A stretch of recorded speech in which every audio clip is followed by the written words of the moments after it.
Welcome to the Mile High Podcast. This is your host, Dr. Daniel Knowles.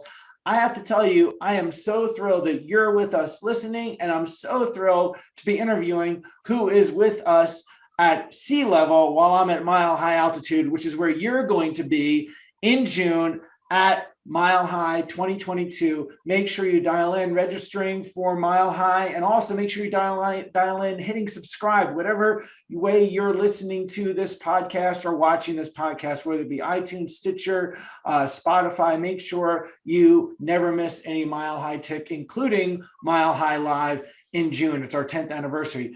And on this podcast, we get to connect with the one and only superb Jodi Dinnerman, who coordinates and runs staffless practice, but she's so much more than that. She's not a role. She's just a divine, beautiful soul. And she's a mom. She's a chiropractor. She's a published author. She has all those different roles, but she's also unstoppable and a game changer. And she's someone I really had the pleasure and honor to be a dear friend of for well over 20 years. I actually don't know if we want to say on recording how many years.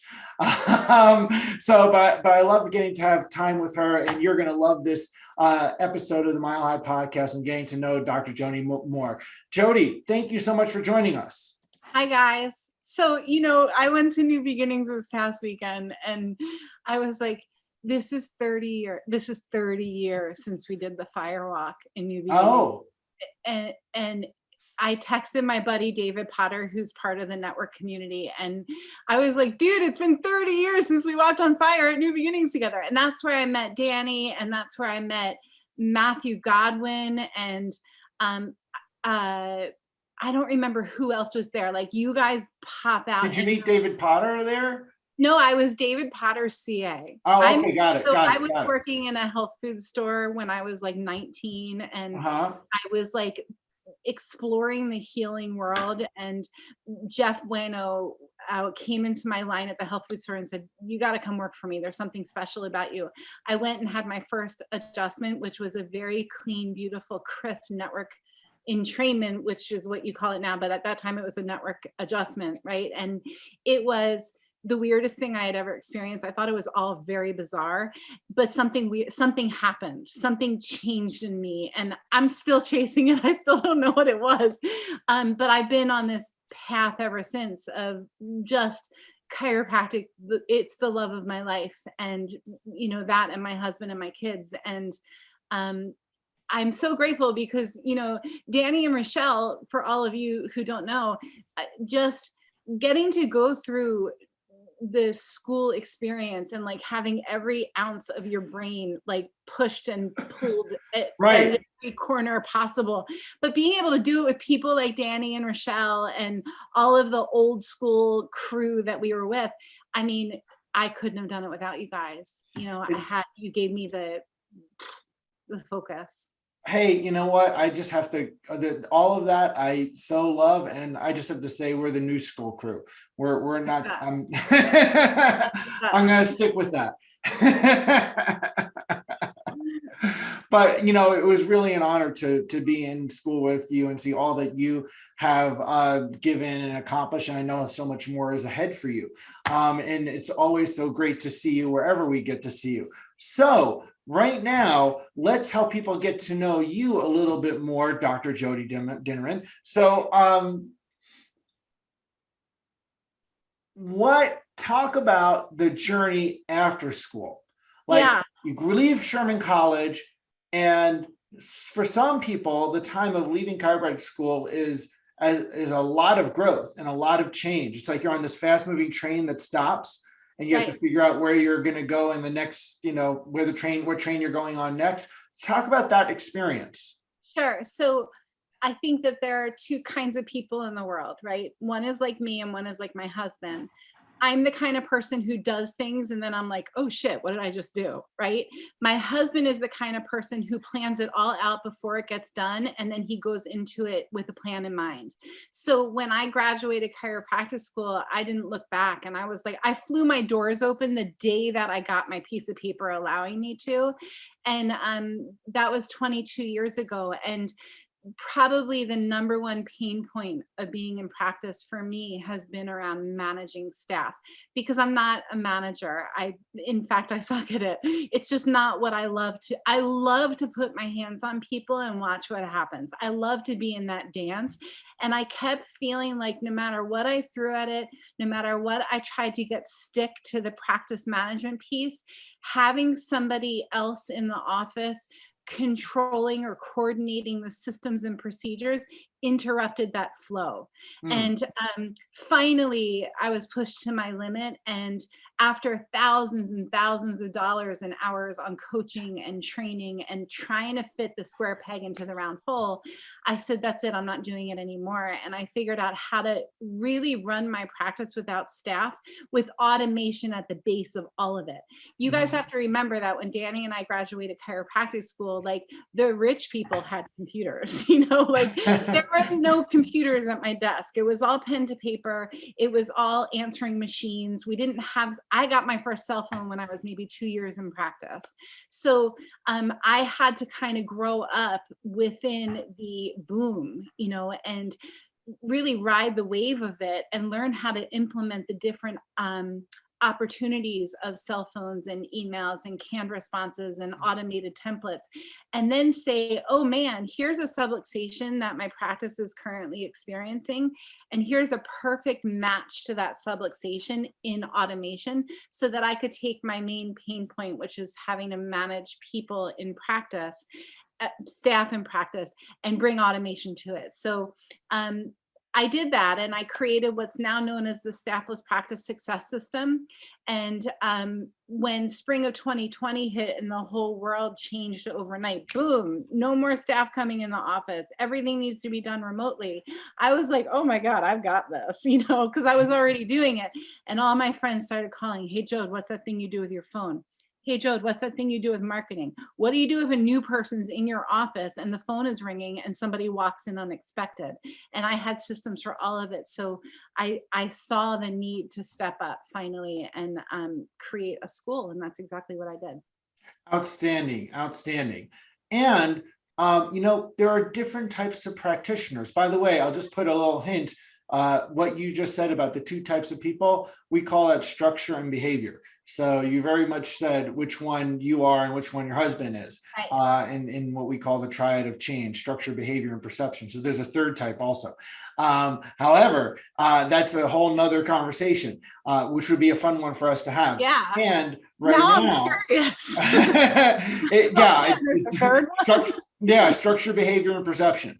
But how people how they create change, how they manage change, and how they navigate life. It has to do with how their nerve system's wired to do things. So with that, also there's different types of people that practice. There are people that are, you said manager. Tony Robbins talks about having an entrepreneur, a manager, and an artist. And there are people that can be all a part, may be all three, but there may not really be all three. They have little bits of one, or they are really excel at another. And there are chiropractors that excel at having 20 offices. And there's other people that's not who they are. It's not one is right or wrong, but it's not who they are. Or it's people that excel at having a thing with 3 or 4 or 5 team members and 4 doctors. And there's other people that are not. So this is really important for the people that want to have the style of practice that you have. So it's such an incredible niche and a really important gift, So how did it first start happening? So I think that one of the biggest gifts, I love the word gift and it keeps coming up over and over, is that at 22 years in practice, I know what I'm good at and I know what I'm not good at. And I focus a lot on what I'm good at. And the things that are important to me that I'm not good at, that I want to be good at, that's where I push. That's where I push myself. So how did it happen? I'm really, just like you're talking about Tony Robbins and network classifies 3 types of people. I love having things categorized for me. So if I have a problem, I need the solution. And as soon as I see it, I'm good. And I can go on to the next problem / opportunity. Right. And I needed to have, like real deal solutions. So if the phone is ringing and I am in the zone or in the flow with my hands and my heart connected to a practice member, how do I create the opportunity and the solution to be matched?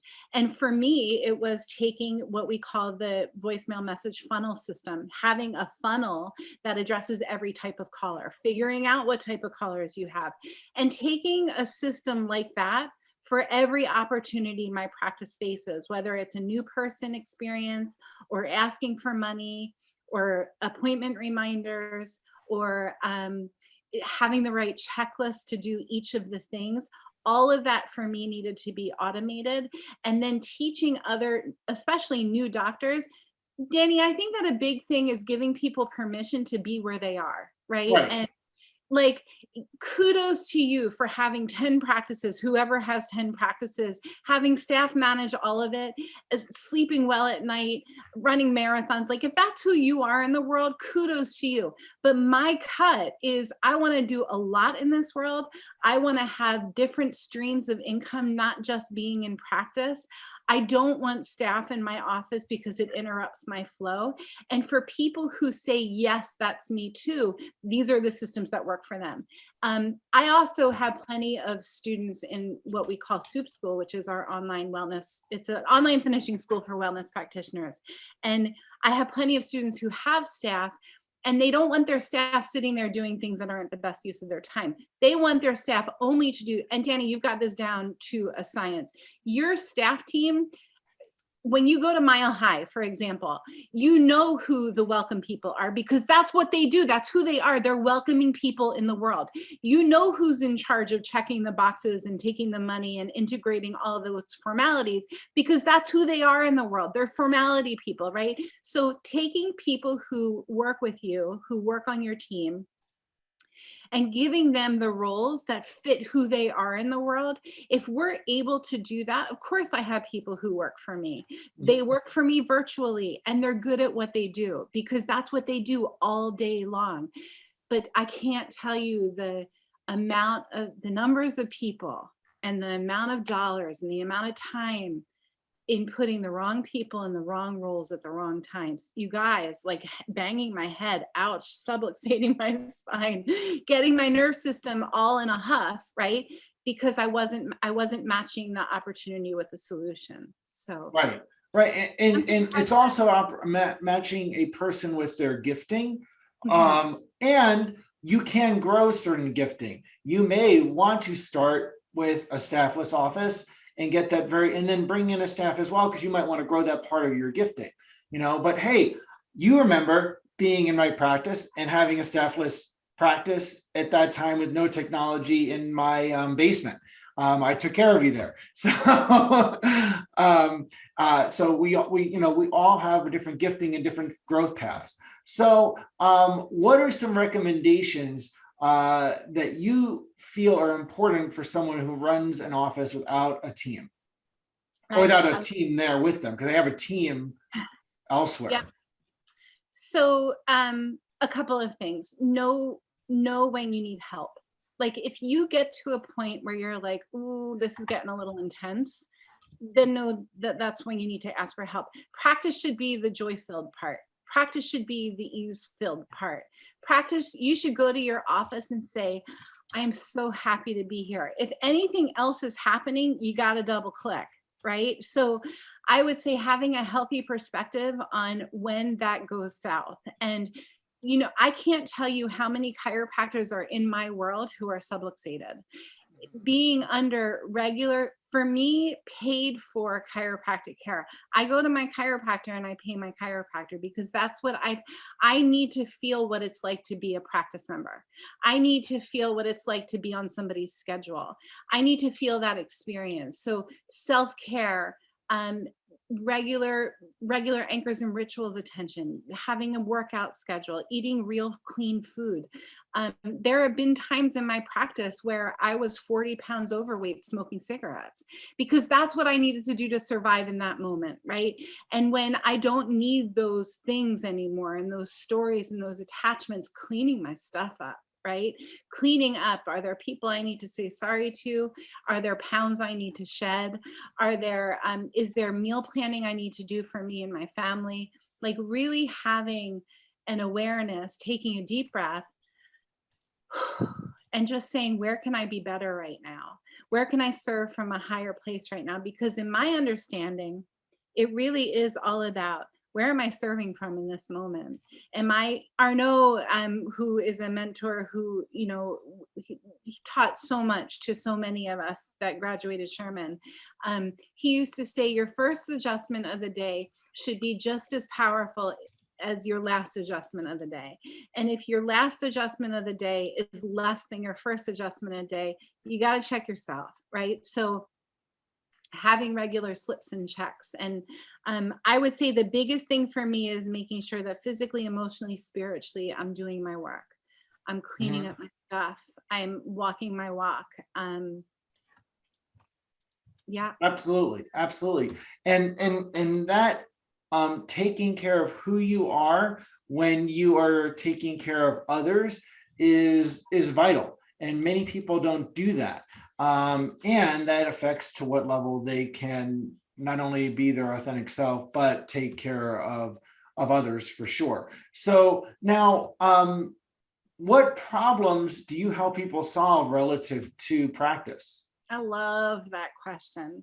I help people solve the problem where they're doing things that just aren't the best use of their time. Like if I could sit on your shoulder and watch what you do in your office and say, is that really the best use of your time? I help delete that list and make it automated. I help people finally grow their practice the way that they want it to be grown, as opposed to what they think they should be doing, right? All within the boundaries of what you're supposed to do and not supposed to do in practice.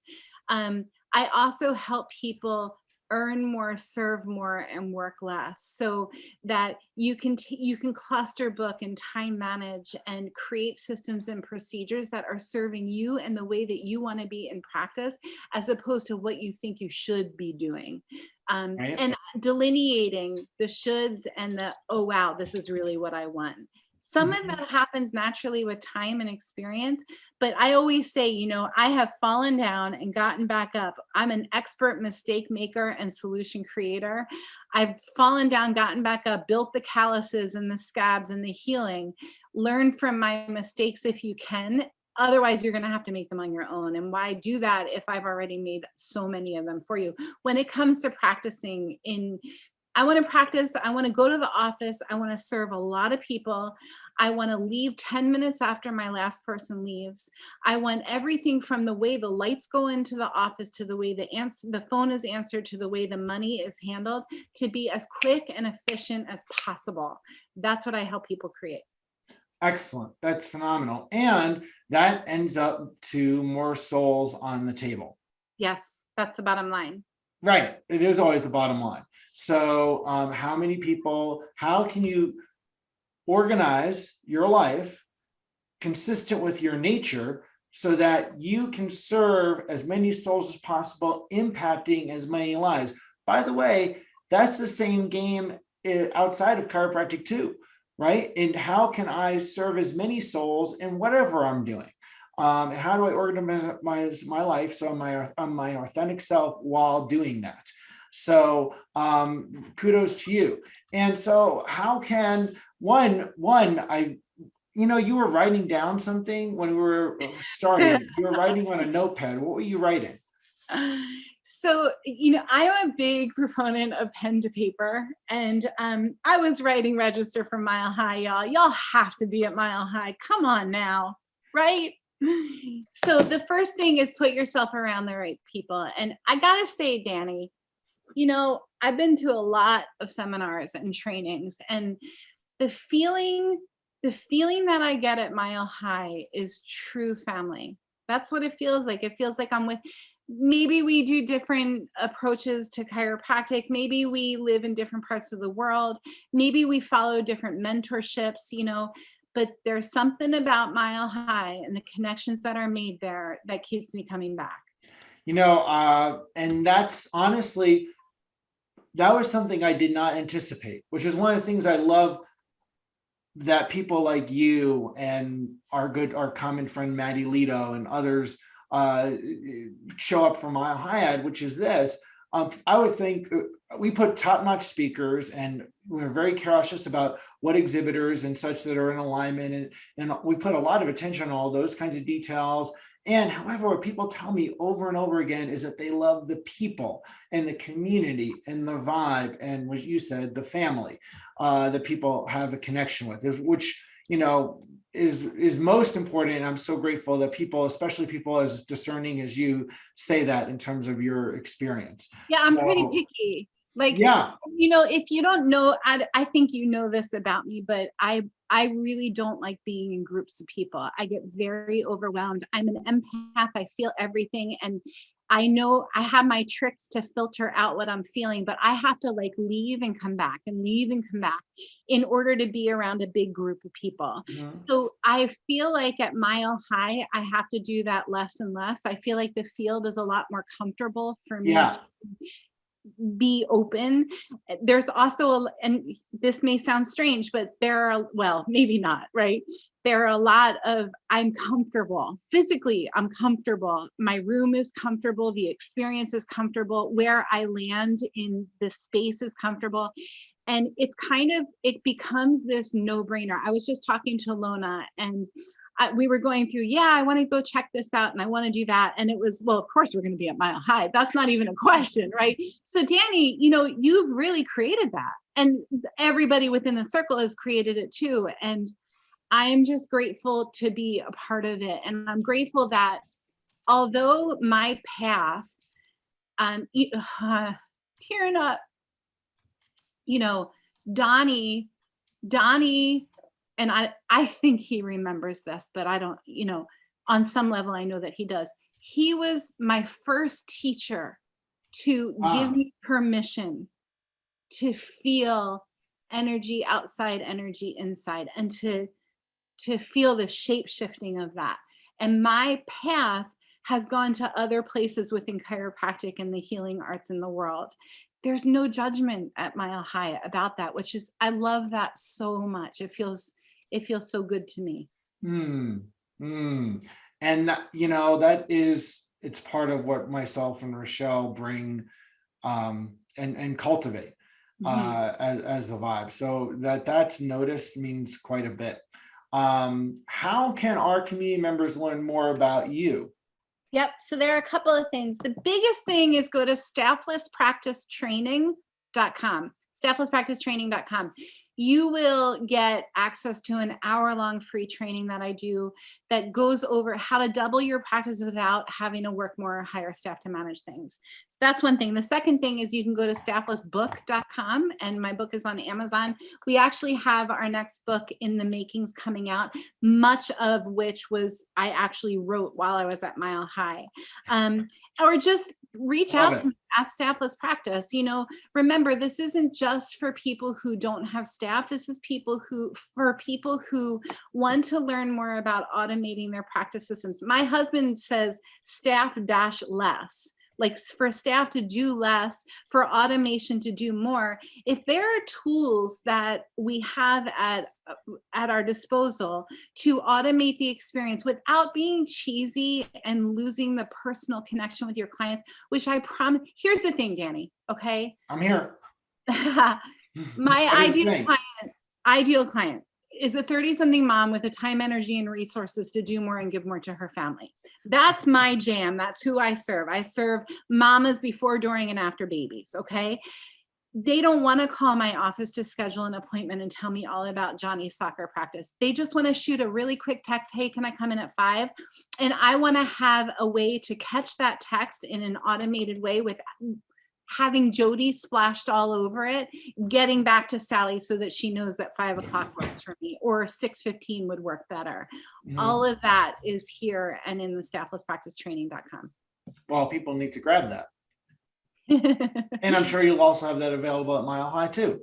but they need I to have go. a whole table filled with books that I was like, at the beginning of the week, and I'm like, yeah, they're $20 a book. And at the end, I'm like, come here, I got to give you 3 books and give you a signature on it too. Yeah. And by the way, even better is that you grab it before then and then discuss it with Jodi when you're there too, which would be, I have people texting me and Facebook messaging me saying, I keep your book, honest to God, people say this to me. I keep you kind of like I'm an English major, and I used to walk around with copies of Shakespearean novels in my purse and red pen and highlight the whole thing. And people are telling me that that's what they're doing with this, because it really is an easy 3-hour read, but it's the kind of thing you go back to again. And it's a reference book. And I think it's really funny. There are a lot of really funny references in it. And I hope you enjoy it if you grab it. Yeah, and I really know people will.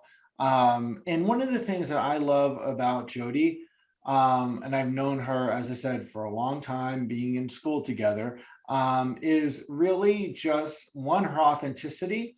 She doesn't have an inauthentic bone in her body, and that she really is true to serving people. Her authenticity and sense of service is so refreshing, and it's something that you don't always see in chiropractic that often, sadly, and we need more of. I kind of feel like, first of all, thank you for that. And you know how, like, when you make cookies, the bowl is, you're done with the mixing, and then you put everything where it needs to be on the plate, but then you've got all these goodies and nooks and crannies in the bowl, and you take the spatula thing and you go around the bowl. That's how I feel about life. I have to get every little nook and cranny that I can of joy-filled service. That's my purpose here, to joyfully and joy-filled service.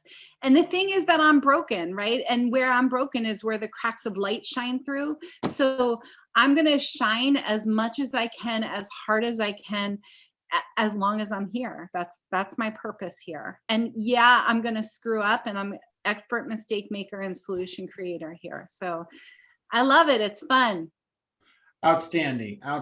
And that's the thing. Life is supposed to be fun, and so is practice supposed to be fun. And you need to turn up the fun.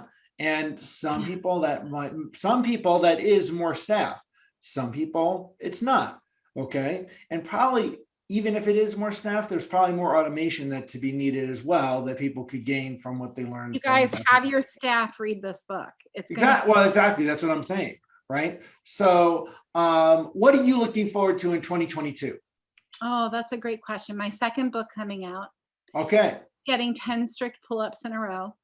Okay. My son going to the CrossFit Games. Of course, Mile High. Like, hello. Those are on the top of my list. Good. On the top of I'm glad Mile High is the top of the list. I'm glad the 10 pull-ups are on the top of the list too. I'm going to get those pull-ups, Danny. 10. I have no doubt, because I know when you put your mind to something, you do. So awesome. Well, thank you so much for taking the time to share on the podcast. Is there any last thing that you'd like to share with everybody? I'm just in gratitude for what you're doing. And here's the thing, guys, do what you love and love what you do. And if you don't love being a chiropractor, if you're not in love with the experience of chiropractic, you got to double click on that. Because if you're putting your hands on somebody and you're not loving what you're doing, it's no bueno, right? Find a way to love it or change what you're doing. My only other message is have fun doing it. Like, this really, life's too short. At almost 50 years old and 22 years in, God, I wish that I held it looser my first 10 years in practice. I wish I held on a little bit looser and enjoyed a little bit more. But here I am enjoying it, so it's all good. Well, and we're enjoying you. And look, your favorite quote that you mentioned to me before you came on, how do you do anything is how you do everything. Yeah. This is a great example of that, what you just talked about. Right? Love it, Danny. Thank you. Yeah. And so thank everyone for being a subscriber to the Mile High podcast. If you're not, click that subscribe button and make sure you always catch up with Mile High Tick. And by the way, that is now on an app now. So you can have Mile High Chiropractic on an app directly. So make sure if you want to download the app, do that, which is all free. And it's that way you can always be tuned into Mile High, and some of the past recordings of Mile High are there too for you. So, and Dr. Jodi, thank you so much for helping so many doctors change spine, be able to more efficiently, effectively, and effortlessly change spines, lives, and minds with chiropractic. We look forward to seeing everybody on Higher Ground in June. Mile High comes early this year in June because people just can't wait and they want to be there sooner. And you can find out all the details at riseuptomilehigh.com. We will see you there.